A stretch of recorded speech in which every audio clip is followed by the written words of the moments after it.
We just have wrapped up 3 separate days of testimony and rally about this thing they called mid-decade redistricting. I can't even say it.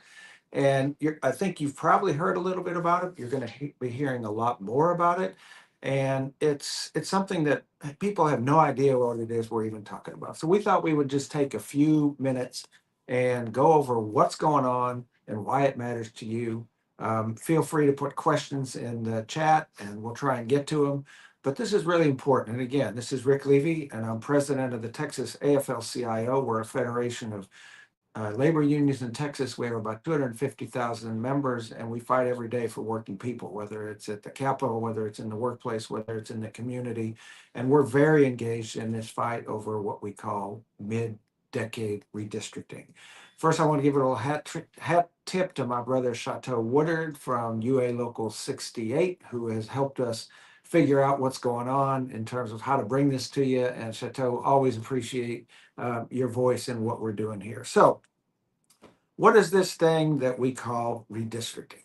Did you ever wonder how it is that you end up living in a particular congressional district where you vote for, whether it's Greg Casar or Sylvia Garcia or Veronica Escobar, and some people that live near you end up voting for a different candidate, congressperson in a different district? How do those lines get drawn, and how does it matter in your life? So that's all the process of redistricting. And redistricting is something that's required by law. And every 10 years, the legislature has to do it. So they get the new census, which is why the census is so important. And the census tells us how many people live in every state. And then each state is given a number of congressional districts based on those numbers. And then it's the legislature's job to draw those districts in a way where every district has the same number of people. And in Texas, that's about 710,000 people per district. Now, the legislature can draw that in millions of different ways. They're supposed to take into account things like communities of interest, like-minded communities together.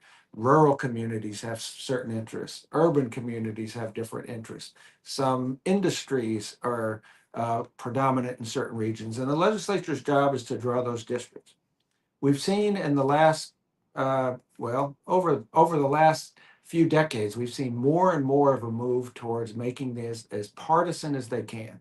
So when Republicans are in charge of drawing the districts, they typically will draw them in a way to maximize the number of Republican congressmen. And often in cases where Democrats have the majority and the control of that process, and that happens in the state legislature. When Democrats have control in other states, they typically do the same thing, although there are a couple states like New York and California that try and take politics out of it and have independent commissions that draw those lines. But in Texas, the Republicans draw it, and they drew the lines in 2020 to maximize Republican representation. So Republicans have over 2/3 of the number of congressional seats in Texas. There's 38 total. Republicans have 25. Even though the partisan breakdown in Texas is more like 55-45, according to the last elections, but that's maximization of their political advantage. And again, if you have questions about any of this, please send in the comments and we'll try and answer them. But the reason we're going through all this is because this is going to have a significant impact on your life, on our community, and frankly, on our country, which is why we're taking the time to go through this.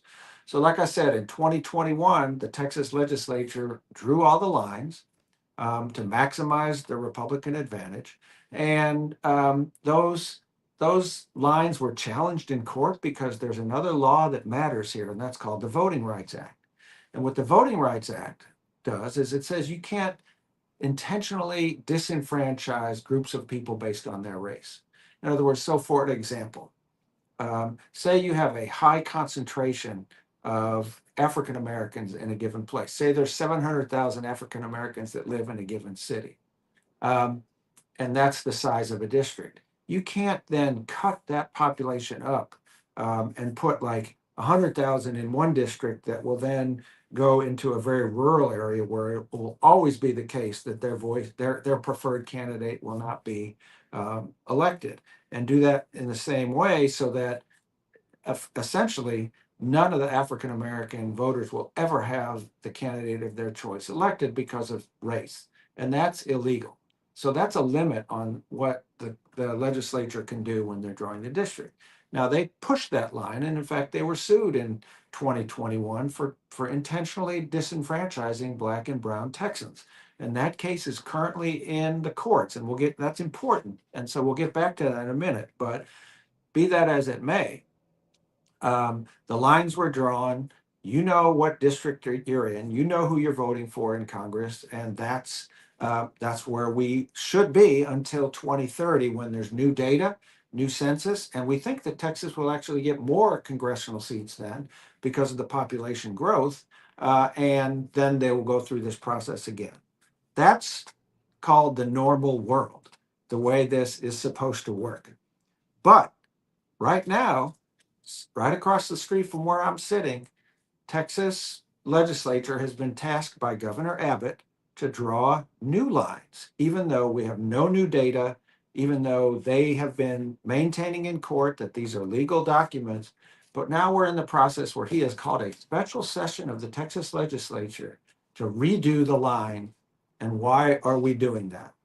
Again, that's the crux of where we are right now that you really need to understand. And again, my name is Rick Levy, and I'm the president of the Texas AFL-CIO. The AFL-CIO is very engaged in this, and I want you to understand why we are and why it matters to you. Okay? So why are we here in the middle of summer in 2025, redrawing the lines that have been in existence since 2020, 2021? Well, here's the answer. A few weeks ago, Donald Trump decided that he was not in a good position, politically speaking.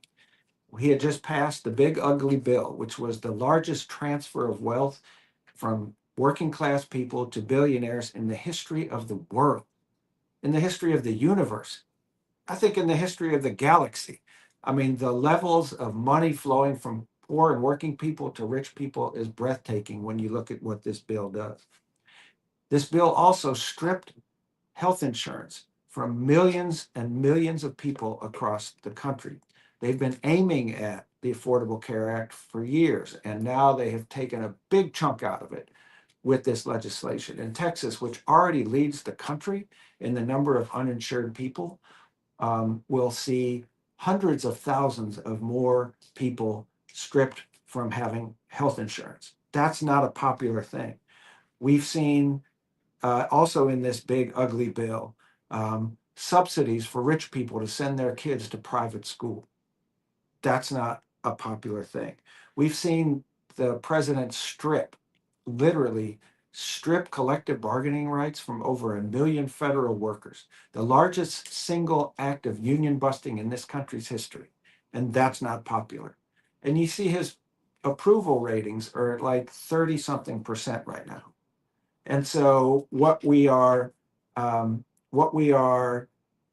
happened was that he called his good friend, Governor Abbott, who had done Donald Trump a solid. Donald Trump had done him a solid by getting involved in our legislative session to put pressure on Republicans who didn't like the voucher scam to actually vote for it. And in fact, the voucher scam passed. Well, Donald called in his favor. He called Governor Abbott and he said, similar to what happened in Georgia a few years ago, he said, you need to find me 5 more Republican congressional districts. In other words, the way that he is going to stay in power in 2 years is not on the basis of his record or what he's accomplished. He's going to do it on the basis of rigging the system by guaranteeing that there be 5 additional Republicans in Texas, and hope that enables him to maintain the House majority in 2026, so that he can continue his policies of favoring the rich at the expense of working class people, and also because he doesn't want the corruption that has been rampant in his administration, with the crypto where he's made hundreds of millions of dollars, with the foreign deals with governments for his hotels. He doesn't want anybody looking into that. And if there was a House majority of Democrats, you can rest assured those things would be looked into. So he said, Donald said, Greggy, I need 5 more seats. And Greg Abbott, who made his career on standing up to the federal government and saying that we're not going to allow the federal government to tell us how to run our business. We're Texas. We don't need that. His response to Donald Trump was, yes, sir. And he got right on the case. And he called a special session for the purpose of having the legislators redraw the lines to favor one political party at the expense of the other. Okay, so that's where we are. That's why there was the rallies. That's why there's the hearings. And that's why we're so engaged on what's going on now. So the problem is that, number one, we do not need this. And number two, between the time that Donald called Greg, we had the most devastating floods in the Hill Country, where we lost hundreds of lives, where property damage is in the billions of dollars. And what leadership really is in times of crisis is doing whatever you can to bring people together to respond to that kind of tragedy. To put our differences aside, our politics aside, and band together as Texans to do what we can do to help our brothers and sisters get back up on their feet. But that is not what the governor did. The governor immediately introduced this redistricting into the special session and immediately divided us on political basis and interfered with our ability to actually get the kind of relief we need to get to the families who are suffering from the floods. Let me just be really clear about one thing. In past disasters, Governor Abbott has been able to get resources to affected communities with the stroke of a pen. Executive orders, bringing legislative leaders together and just getting resources where it's needed. But in this case, he's put that on hold and put it into the legislative process and then blown up the legislative process with this funky redistricting effort. So that's where we're at right now. So now there's a special session, okay? And there is a big fight going on. And my fear, and the reason why we're talking to you today, is that people hear like redistricting. What does that have to do with me? That sounds like some kind of political bullshit, okay? It's not.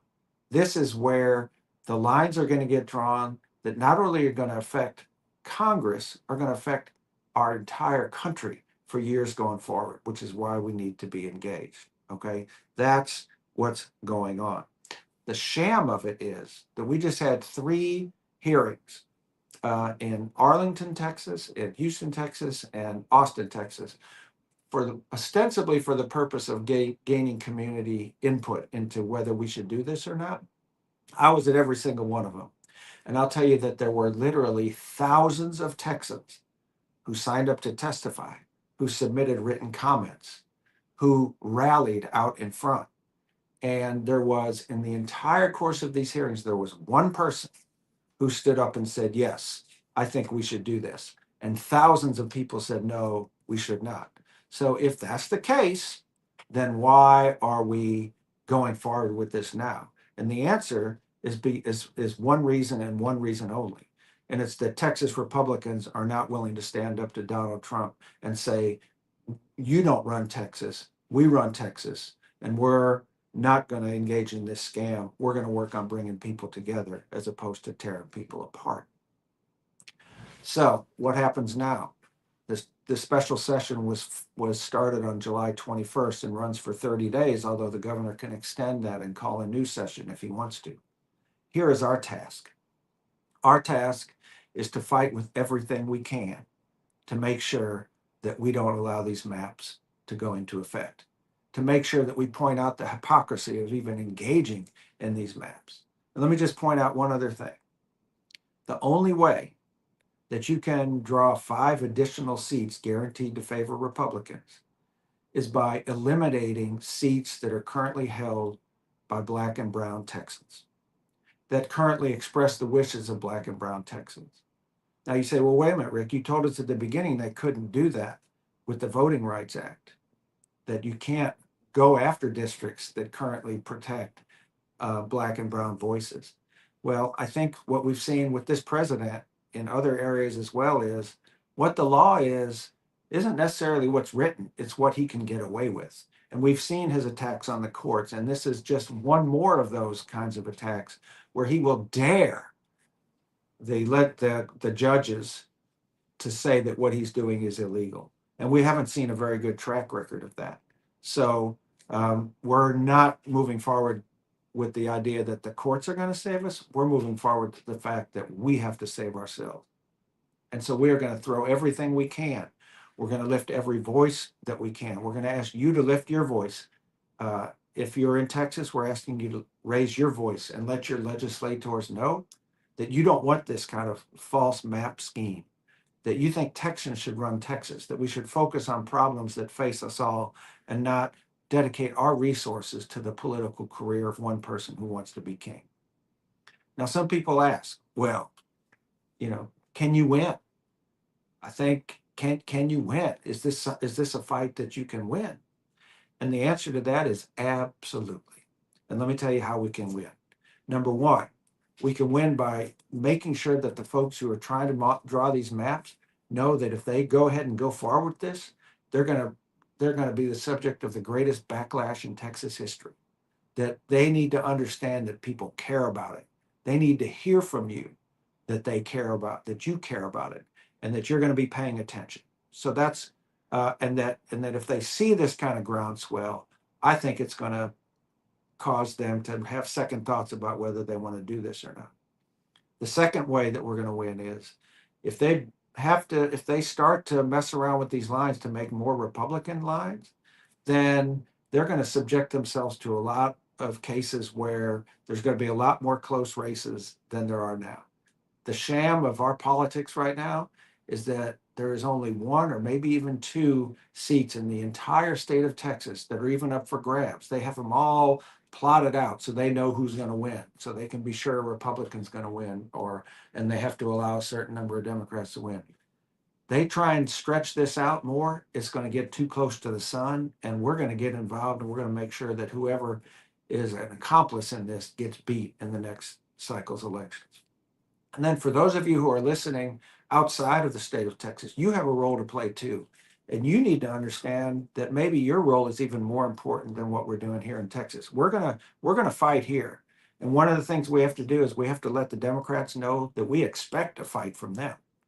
That this idea, well, we can't do anything about it, so we're just gonna, go along to get along. No, we expect a full-fledged fight from every single Democrat over there, because that's what's at stake in this situation. But if you live outside of Texas, you need to let your governor and your state legislatures know that if Texas does this to rig the game in favor of Republicans, then people in places like California and New York and Washington need to say, okay, if that's the way we're doing this now, we're not going to sit by and wait for you to take over this whole country.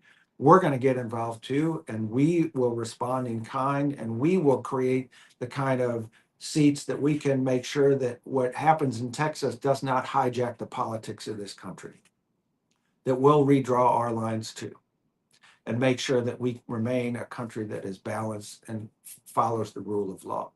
Is that the way we want to do it? No. Is that the way we have to do it?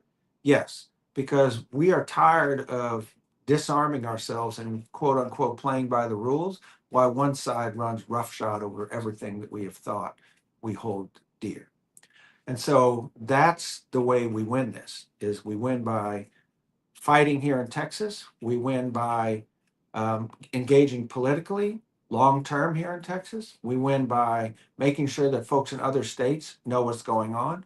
And then there's also going to be lawsuits. And we certainly support lawsuits and, that try to hold folks accountable. But I think what we've seen is that we can't just depend on the courts. We will certainly take our best shot in the courts because we think that what they're doing is plainly illegal.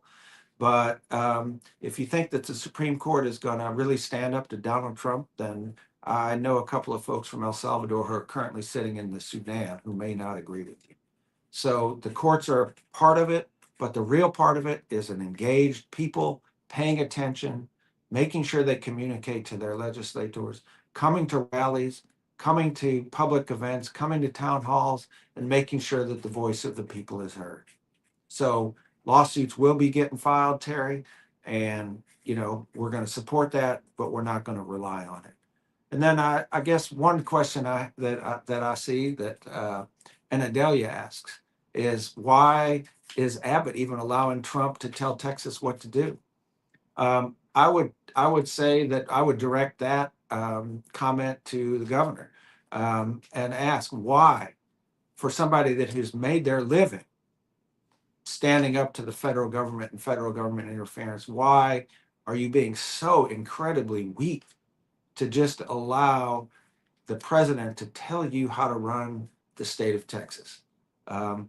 It's such an abdication of leadership. I don't have an example for it other than, I guess he feels like it will benefit him too, but it's our job to change that calculation. So the timeline now is that, that, like I said, July 21st is when it started. It runs for 30 days. We just finished the first quote unquote hearings. We expect that very soon after that, sometime this week, we will finally see the map. And again, like, how can you even have a hearing about redistricting when you don't even have the map to look at? I mean, what a farce this is. But now we've had the hearing where everybody has testified against it, and they're going to come up and say, okay, based on this testimony, here's the new map that creates 5 new additional seats for Republicans in Texas and disenfranchises hundreds of thousands of Black and brown Texans. So we expect that to happen within the next week. Stay tuned, and we'll certainly give folks the alert when that happens. Once the map comes out, we expect they'll have probably one hearing in both the House and the Senate where they will take testimony again. If unless we can derail it by making enough noise, we expect that it will happen, and then it will go to the floor for a vote, and it has to happen within the 30 days from July 21st. But one of the things that we're talking about, and this is the last thing I'm going to talk about because y'all have been listening for a while, is and you can send in comments and questions and in your chat, and we'll try and get to them. But here's the other thing that we can do that with. It is, like I said, it is a sham that is going on right now. And the one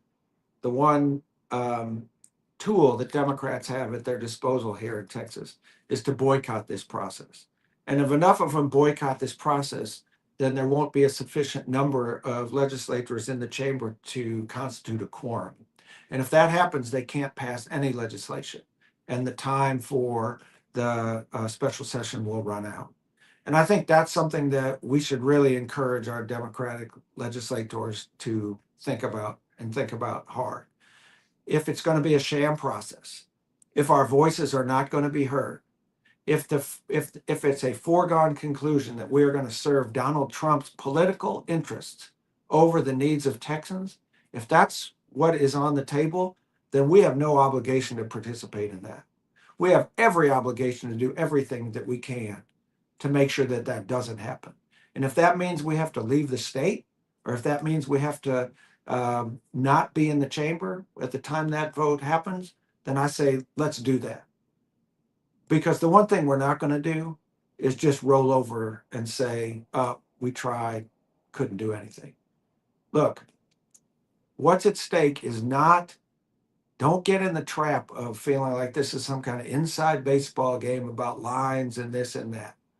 This is about, do we live in a democracy?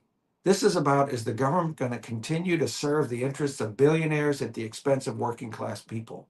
This is about, are all Texans going to have a voice in their government, regardless of whether they're Black, brown, white, Asian, whatever? Are we going to let politicians pick all their voters rather than voters pick their politicians. That's what it comes down to. So I appreciate you all listening to this. I appreciate your engagement. I will appreciate it more if you will fight with us, if you will stay engaged on this, if you will talk to your fellow union members about this, you will talk to your legislators in other states about it, and that we make sure that everybody in this country knows that this is a fight right now in Texas, but it's a fight for the future of this country. So I appreciate y'all paying attention and being part of this conversation. And I'll just close with this. This is hard ass work trying to fight these battles in Texas. And we know that. We don't have any illusions about how hard it is.